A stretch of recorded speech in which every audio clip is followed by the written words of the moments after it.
Boa noite, meninos. Vamos lá para a nossa terceira aula. Deixa eu colocar aqui na apresentação. Na última aula, a gente viu os princípios do direito do trabalho constitucionais, ou seja, aquele que está na Constituição Federal. Hoje, a gente vai ver os princípios infraconstitucionais, ou seja, aqueles princípios que estão fora da Constituição, que estão em outras leis e tudo mais. Muitos dos princípios, gente, eu nem vou falar aqui. Eu até utilizei uma aula que eu já tinha utilizado numa outra faculdade que eu dei aula. Quantos princípios, que era princípio do direito do trabalho, que hoje nem é considerado mais princípio. Por quê? Porque com a reforma trabalhista, isso foi colocado por terra. É muito triste, assim. Uma hora a gente comenta quanto a gente perdeu com essa reforma trabalhista. Mas, enfim, dos que restaram alguns importantes, a gente vai estudar. Então, a aula de hoje é dos princípios infraconstitucionais, princípios que estão fora da Constituição. Bom, gente, a gente tem o princípio da proteção, né? Como está no slide, consiste em estabelecer uma igualdade jurídica entre empregado e empregador. Por quê, gente? É óbvio que o dono de uma empresa, ele está numa situação privilegiada em relação ao empregado, né? Provavelmente ele tem mais conhecimento técnico, ele tem mais conhecimento jurídico, ele tem uma capacidade econômica muito maior.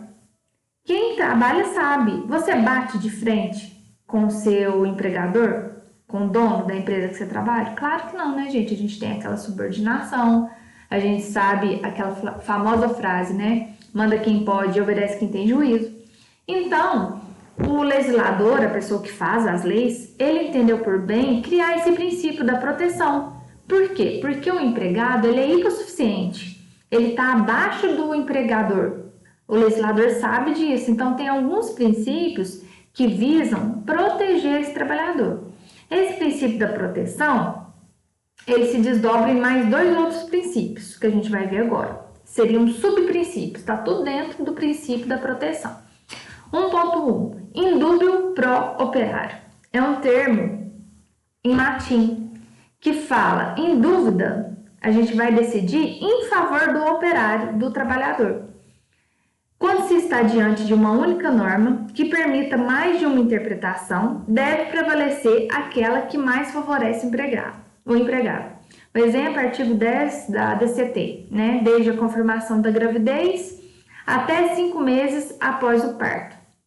Gente, essa questão de confirmação, o que é confirmar uma gravidez? Ela comporta uma pluralidade de interpretação. O que seria essa confirmação? A partir do momento que ela faz o exame, a partir do momento de sangue, a partir do momento que faz a ultrassom, a partir do momento que ela entrega o exame para o empregador. Então, no meio jurídico tem esse questionamento. Quando que se dá essa confirmação da gravidez? Então, a gente podia falar aqui vários tipos de interpretação, mas o que interessa para a gente é que não importa a interpretação que o juiz tenha, ele tem que aplicar a interpretação que for mais benéfica para o operário, no caso aqui para a empregada gestante. Então, sempre que estiver diante dessa norma jurídica dúbia que cabe interpretação, a interpretação nunca deve prejudicar o empregado. Essa interpretação, ela sempre tem que ser para beneficiar o empregado.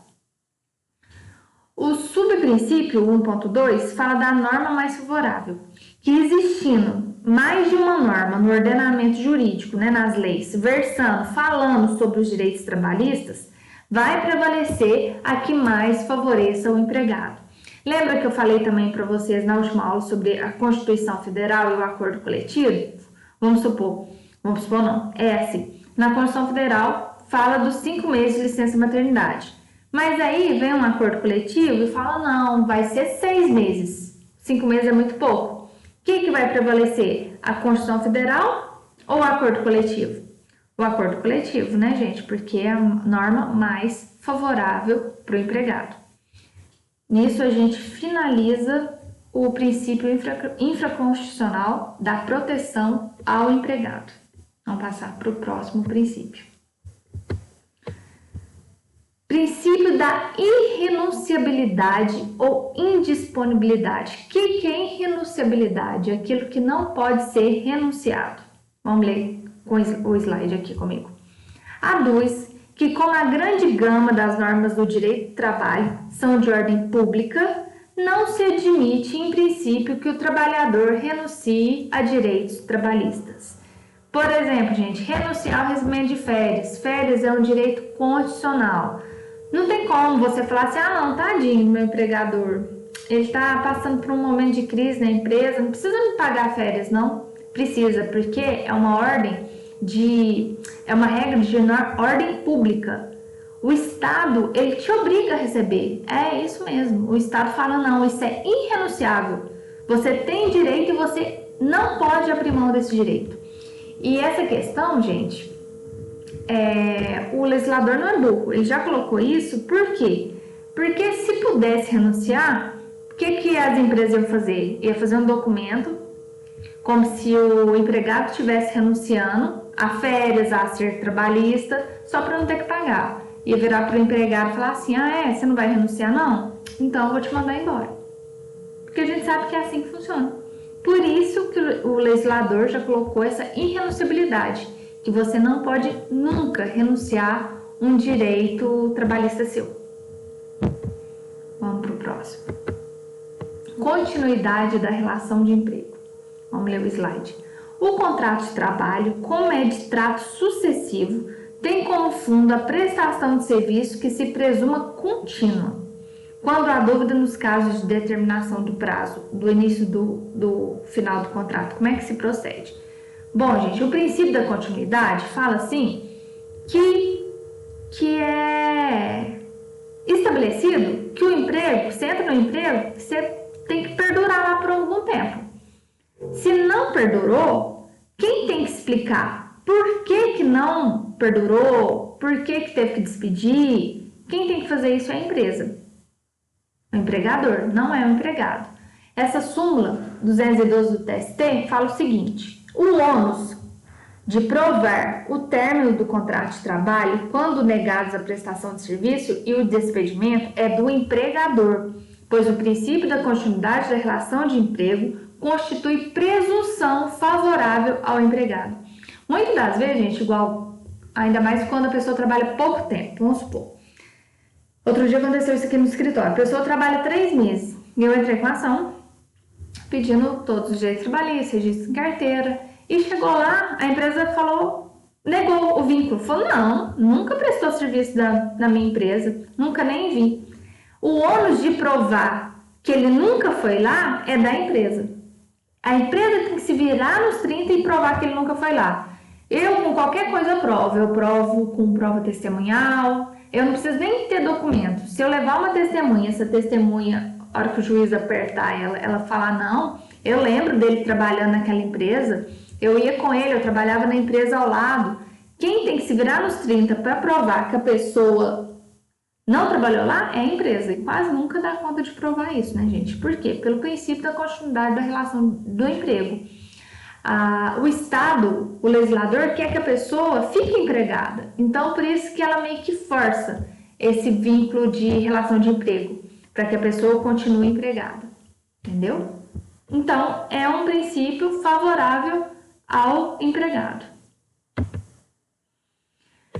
Princípio da primazia da realidade. O nome é feio, mas é muito fácil de entender. Aduz que a realidade fática na execução do contrato prevalece sobre o aspecto formal das condições nele avançadas. Por exemplo, deixa eu tentar explicar isso. O que de fato acontece na prestação de serviço, na hora que você está lá no seu trabalho, ele vale mais do que o aspecto formal, do que aquilo que está no papel. Um exemplo. Assinatura do valor salarial na carteira. Muita gente é registrado com o mínimo, um salário mínimo, mas por fora ganha comissão, ganha adicional disso, adicional daquilo. Só que o empregador não coloca isso na carteira, porque senão ele vai pagar mais, né? Ele vai pagar mais de INSS e tudo mais. Aí, quando a pessoa sai do emprego e vai levar a empresa na justiça, fala, olha, eu recebia R$ 2.500, porque eu fazia isso, ganhava isso. Aí, na defesa da empresa, a empresa fala assim, não, juiz, olha aqui o aspecto formal, olha o que está na carteira assinada, é um salário só, ele ganhava um salário só. Aí, você tem outras formas de provar que você ganhava não só os R$ 1.000, que você ganhava comissão, que você ganhava adicional daquilo outro. E isso você consegue provar a realidade. Vocês estão vendo que o legislador não é burro? Ele faz tudo isso porque sabe que a empresa vai dar um migué. A empresa vai colocar só um salário mínimo. Então, o legislador já sabe que a empresa vai sempre querer prejudicar o empregado na maioria das vezes. Então, por isso que a realidade fática, ou seja, aquilo que realmente acontece, prevalece do que, por exemplo, só uma assinatura na carteira. Entendeu? Gente, se vocês tiverem dúvida, se a gente estivesse na sala de aula, isso daria uma discussão longa. Tenho saudade disso. Mas eu não sei se estou conseguindo ser clara. Se vocês tiverem alguma dúvida, me pergunte no WhatsApp, beleza? Ou se quiser fazer uma reunião pelo Google Meet para a gente discutir essas coisas que vocês terem, caso tenham dúvida, a gente faz. Porque a gente vai fazer um trabalhozinho sobre esses princípios. Vamos para o próximo. Da razoabilidade, princípio da razoabilidade. Aplicado de forma específica, em especial na interpretações de situações jurídicas fáticas que ordinariamente acontecem. Exemplo, não é razoável que o empregador tenha pedido demissão ou abandonado o emprego em tempo de pandemia. Vamos lá. O seu empregador, a empresa que você trabalha, simplesmente fala assim, amanhã você não aparece aqui. Dentro da minha empresa, você não trabalha mais. Aí você, ok, né? Não vou mais. Aí entra na Justiça do Trabalho e fala, seu juiz, ele simplesmente mandou não voltar mais na empresa e eu não ia forçar a minha entrada e tudo mais. Aí o juiz vai pensar, igual, tô dando um exemplo aqui da época de pandemia. Gente, é razoável, é comum que algum empregado peça demissão em plena pandemia, nesse aperto de dinheiro que tá todo mundo passando? Não é razoável, né? Então, o juiz ele tem que usar o princípio da razoabilidade. Tipo assim, gente, será que isso tá de acordo mesmo? Será que uma pessoa em plena pandemia ia pedir demissão? Então, o juiz ele tem que ser razoável, ele tem que usar a razão, assim, ele tem que ponderar para não ser injusto. E o princípio da razoabilidade, quase sempre, ele vai beneficiar o trabalhador. Bom, gente, o princípio da boa-fé decorre do postulado ético que deve reger as relações jurídicas, em especial considerando o caráter tutelar do direito do trabalho. Assim, há deveres recíprocos das partes para o fiel cumprimento das condições e obrigações, ajustadas antes, durante e após a extinção do contrato de trabalho. Exemplo, dispensa forjada por justa causa enseja danos morais, pois além de violar outros valores, afronta-se a boa-fé. O que é boa-fé? É ter ética, né, gente? Não só o empregador, a empresa, mas o empregado também. Mas, infelizmente, a gente tem dos ambos lados a má-fé, né? Por exemplo, nesse caso aqui, dispensa forjada por justa causa, a empresa, para não pagar os direitos trabalhistas, finge, por exemplo, que o funcionário roubou. Se o funcionário depois provar que isso era uma fraude da empresa só para mandar ele embora sem receber nenhum direito, enseja danos morais. Ele pode entrar na Justiça do Trabalho e receber dano moral. E da mesma forma, é o empregado. Ele tem que agir de boa fé também com o empregador. Eu trabalho mais para empresa do que para empregado. Infelizmente, porque a gente ganha mais dinheiro trabalhando para empregado. Mas quantas vezes eu vejo gente que trabalhou 3 meses e entra lá falando que trabalhou 3 anos e compra testemunho, tá? Dá aquele trabalho para a gente conseguir provar. Então, um dos princípios infraconstitucionais do direito do trabalho é ter boa fé. Tanto a empresa, tanto o funcionário ou o empregado. O último princípio, gente, mais importante, são vários. Se a gente for pesquisar, tem vários, mas esses são os mais importantes que a gente precisa saber. É a intangibilidade salarial. O que é intangibilidade, gente? Ninguém pode mexer no seu salário.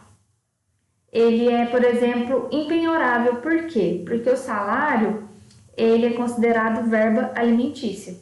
A não ser em casos de pensão alimentícia, né? O cara tem um filho, não paga pensão, aí o juiz pode mandar descontar do salário dele. Mas, por exemplo, um banco, esse tem uma dívida no banco, seu salário não pode ser penhorado. Por quê? Pelo princípio da intangibilidade salarial. Isso é para bloquear mesmo, para proteger, para blindar o seu salário, porque sabe que é através do seu salário que você vai viver, vai se alimentar, e é com ele que você sobrevive. Tá bom, gente? Na próxima aula a gente deve fazer um trabalhozinho no horário da aula. A gente conversa depois melhor. O trabalho, a gente vai valer pouquinho, é mais pra gente tirar as dúvidas, porque quando a gente faz as questões, né, as dúvidas afloram. Mas qualquer dúvida, vocês podem me chamar no WhatsApp, beleza? Aqui é a distribuição de pontos, para vocês não esquecerem. Hoje nem coloquei a canetinha, um pouquinho, marca texto. Não esqueça, gente, de fazer o resumo no caderno sobre cada videoaula. Por exemplo, postei essa videoaula hoje, faça o resumo, porque no final do mês vocês têm que me mandar para avaliação. Isso vai valer 2 pontos, tá bom? Bons estudos, qualquer coisa eu tô aqui.